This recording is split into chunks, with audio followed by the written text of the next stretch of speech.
Hello everyone, my name is Hitesh Malhotra, Assistant Professor, Department of Pharmacology, Guru Gobind Singh College of Pharmacy, Jamnagar. Now I explain the metabolic cage.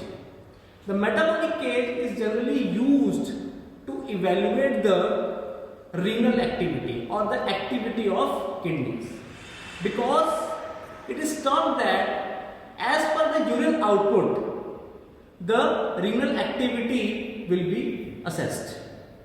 Now, metabolic cage will be used in many research activities. For example, to assess the nephrotoxicity in the diabetic rats or mice.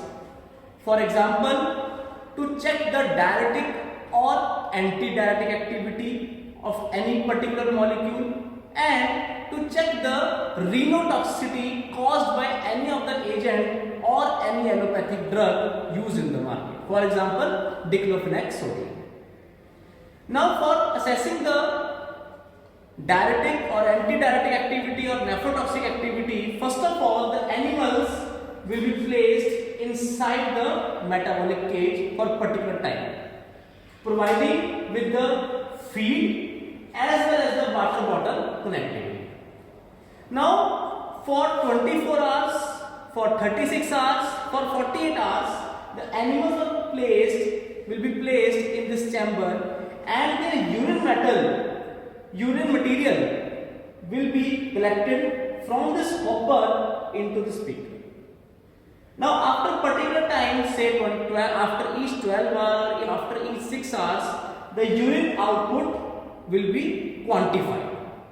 Now, depending on the quantity of the urine collected from this animal and compared with the normal animal, we can say that the renal activity of the animal is in normal condition or it is in the pathological condition.